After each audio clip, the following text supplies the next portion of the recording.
तो स्वागत है आप सभी का वर्ल्ड ऑफ इमॉर्टल सीरीज के एपिसोड 10 में। तो पिछले एपिसोड में हम लोगों ने देखा था कि साउचन उन स्केलेटन के साथ मिलकर यंग मास्टर के ऊपर अटैक कर दिया था और उन लोगों को बहुत ही अच्छी तरीके से धोया था। और फिर यंग मास्टर वहां पर एक बहुत बड़ा सा जाइंट बीस्ट को समन कर लिया था, जिसके बाद कि वो साउचन को आइस में ट्रैप भी कर दिया था। और फिर साउचन उस ट्रैप को तोड़ते हुए उसकी तरफ जा रहा था और फिर उससे कहा था कि चलो आज इस गेम को यहीं पर ही खत्म करते हैं। तो इस एपिसोड के शुरुआत में हम लोग देख पाते हैं कि वो बीस्ट अपने मुंह से एनर्जी अटैक को तैयार करते हुए रेडी हो गया था, जहां पर कि साउचन भी अपने रिंग्स को निकालते हुए उसके ऊपर अटैक करने के लिए रेडी हो गया था। और फिर उस बीस्ट का साउचन के साथ टकराने से वहां पर बहुत बड़ा सा पावर क्लैशिंग हुआ था, जो कि दिखने में काफी खतरनाक लग रहा था। और फिर धूल हटने के बाद हम लोग देख पाते हैं कि इसमें उस बीस्ट का तो कुछ भी नहीं हुआ था, बल्कि साउचन इसमें एक पत्थर में बदल गया था। और इस चीज से हम लोग अंदाजा लगा सकते हैं कि ये बीस्ट कितना खतरनाक है। और फिर यंग मास्टर लिंगर से कहने लगता है कि अब इसका लाइफ आपके हाथ में है और इसलिए अभी आप इसके साथ कुछ भी कर सकते हैं। जहां पर कि लिंगर इससे कहने लगता है कि इसे पकड़ने में मुझे मदद करने के लिए आपका बहुत बहुत शुक्रिया।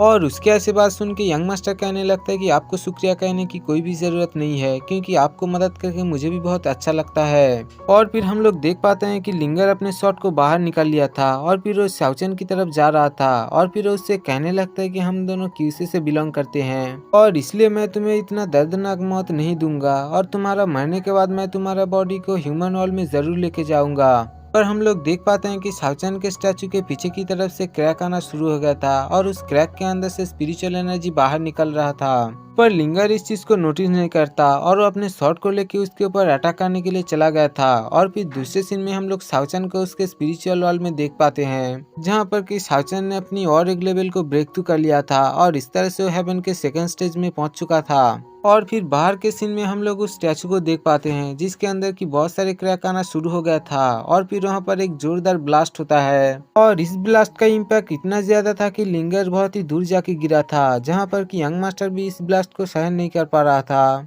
और फिर उस स्टैचू के अंदर से एक एनर्जी बीम आसमान में चला गया था और फिर आसमान में एक जोरदार ब्लास्ट हुआ था और उस ब्लास्ट के अंदर से साउचन बाहर आ चुका था। और अब साउचन का पावर और भी ज्यादा बढ़ चुका था और उसके चारों तरफ हल्की सी लाइटनिंग भी हो रहा था। और फिर साउचन अपने पावर का यूज करते हुए यंग मास्टर के सारे आइस को कंट्रोल कर लेता है और फिर वो उन सारे आइस को देकर बहुत सारे छोटे छोटे नीडल्स को बना लिया था। और फिर वो लिंगर से कहने लगता है कि मेरा फैमिली मेंबर अभी भी क्यूसी में जिंदा है और मैं तो अभी तक उन लोगों के पास गया भी नहीं हूँ और उससे पहले मैं यहाँ पर मरना नहीं चाहता और इसलिए तुम लोग यहाँ पर कुछ भी कर लो फिर भी तुम यहाँ पर मुझे नहीं मार सकती। और फिर ये कहते हो आइस नीडल की मदद से उन लोगों के ऊपर अटैक कर दिया था। और फिर इसे देख के यंग मास्टर लिंगर से कहने लगता है कि आप जल्दी से केयरफुल हो जाओ। और फिर ये कहते हुए वो अपने बीस्ट को सामने भेज दिया था और इसी तरह से वो साउचन के अटैक को डॉज कर लिया था और फिर अपने बीस्ट की मदद से साउचन के ऊपर अटैक कर दिया था। पर साउचन अपने स्पीड का यूज करते उस बीस्ट के सारे अटैक को डॉज कर रहा था और साथ ही में अपने ब्लेड की मदद से उसके ऊपर कट लगाने की कोशिश भी कर रहा था।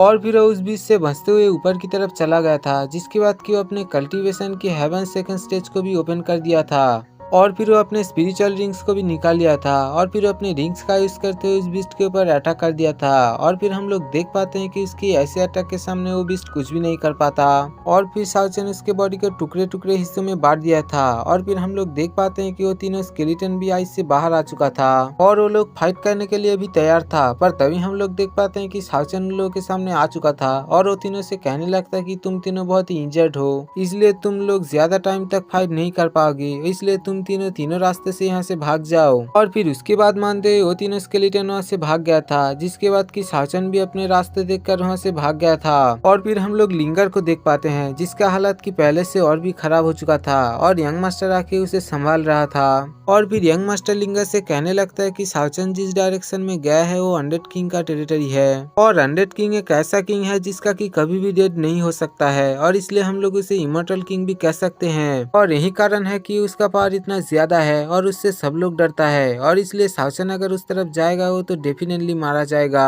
और इसलिए हमें उस तरफ जाने का कोई भी जरूरत नहीं है। पर हम लोग देख पाते हैं कि लिंगर उसके बाद मारने के लिए तैयार नहीं था और उससे कहने लगता है कि मैं जब तक उसे अपनी आंखों से मरते हुए ना देख पाऊं तब तक मेरे दिल को तसल्ली नहीं मिलेगा। और ये कहते हुए साउचन को ढूंढने के लिए उसी तरफ जा रहा था, जहाँ पर कि यंग मास्टर उसे रोकने की कोशिश कर रहा था और उससे कहने लगता है कि ये टेरिटरी बहुत ही खतरनाक है और इसलिए हम लोग यहाँ पर नहीं जा सकते सकते, क्योंकि हम अगर वहाँ पर जाएंगे तो फिर इमॉर्टल किंग जाग सकता है, जो कि हम सभी के लिए बहुत ही खतरा हो सकता है और वो हम सभी को मार भी सकता है। पर लिंगर फिर भी उसके बाद मरने के लिए तैयार नहीं था और वो उससे कहने लगता है कि मैं बस उसे मरता हुआ देख लूं, उसके बाद ही मैं यहाँ से चला आऊंगा। और ये कहते वो इमॉर्टल किंग के टेरिटरी में जा रहा था और इसे देख के यंग मास्टर भी उसके पीछे जाने के लिए तैयार हो चुका था और वो उससे कहने लगता है कि आप अगर जाएंगे तो फिर आपको प्रोटेक्ट करने के लिए हम सब भी जाएंगे। और इसी तरह से वो लोग इमॉर्टल किंग के टेरिटरी के अंदर जाने के लिए तैयार हो चुका था और फिर हम लोग देख पाते हैं कि वो सब इस जंगल के अंदर बहुत ही गहराई में चला आया था। पर तभी हम लोग देख पाते हैं कि वहाँ का एविल ऑरा एक बंदे के ऊपर हावी हो जाता है और वो यंग मास्टर से कहने लगता है कि लगता है हमें यहाँ से जाना चाहिए, क्योंकि ये जगह बहुत ही खतरनाक है।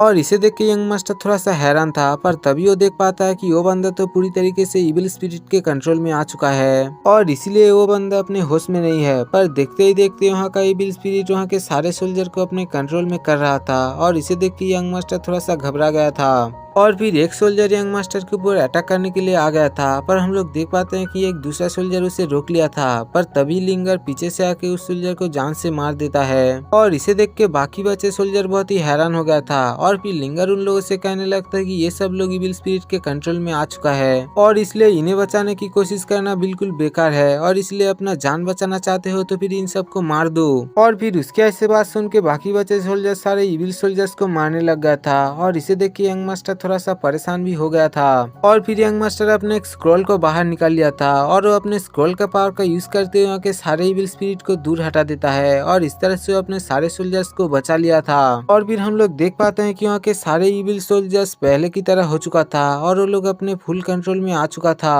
पर इसी दौरान लिंगर वहाँ से गायब हो चुका था और इसलिए एक सोल्जर उससे आके कहने लगता है कि लिंगर यहाँ से गायब हो चुका है, पर हम लोग उसे बचाने के लिए इससे आगे नहीं जा सकते, क्योंकि इससे आगे इमॉर्टल किंग का पैलेस है जहाँ पर कि वो सो रहा है और इसलिए हम लोग अगर वहाँ पर जाएंगे तो फिर हम सभी मारा जाएंगे। पर यंग मास्टर कहने लगता है कि मेरे पास अभी भी एक प्यूरिफिकेशन स्क्रॉल बाकी है और इसलिए हम लोग इसका यूज करके आगे जाके लिंगर को बचा कर ले आएंगे। और फिर यंग मास्टर अपने स्क्रॉल के पावर को एक्टिवेट कर देता है और फिर वो स्क्रॉल उन सब के ऊपर जाके एक बैरियर को बना दिया था और इसी तरह से वो लोग लिंगर को ढूंढने के लिए आगे की तरफ जा रहा था। और फिर अगले सीन में हम लोग सावचान को देख पाते हैं, जो कि इस जंगल के बहुत ही गहराई में चला गया था और फिर वो कहने लगता है कि मैं इस जंगल के बहुत ही गहरे हिस्से में आ गया हूँ और इसलिए ऐसा लगता है कि वो लोग यहाँ पर मेरा पीछा करते हुए नहीं आएगा। और फिर वो इस तरह से चलते चलते एक बहुत बड़ा गुफा के सामने आ गया था और इसे देख के वो उस गुफा की तरफ जाने लग गया था। और फिर उस केव के आगे जाके सावचन को पता चलता है कि ये केव नॉर्मल केव से बहुत ही ज्यादा बड़ा है। पर तभी उसका नजर सामने पर एक डेड बॉडी के अंदर जाता है, जो कि और कोई नहीं बल्कि ड्रैगन किंग था, जिसका बॉडी की बहुत सारे टेंटिकल से बंधा हुआ था।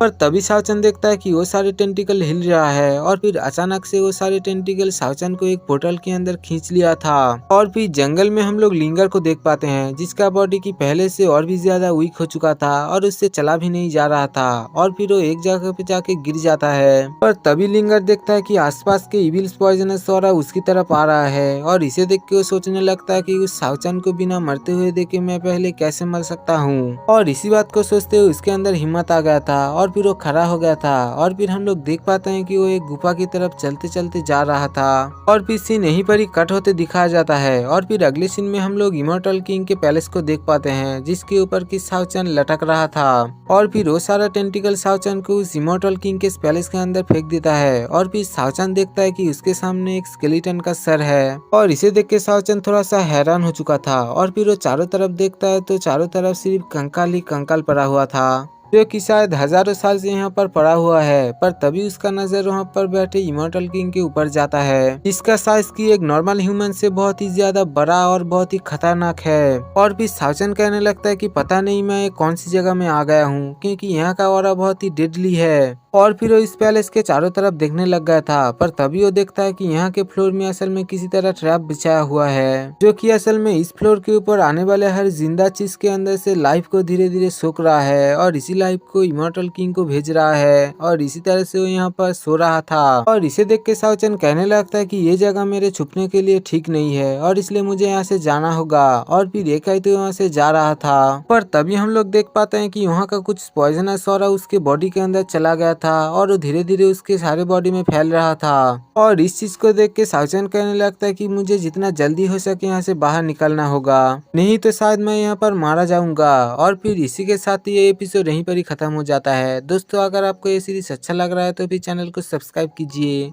और इसका नेक्स्ट एपिसोड आप सभी के पास बहुत ही जल्द पहुंच जाएगा।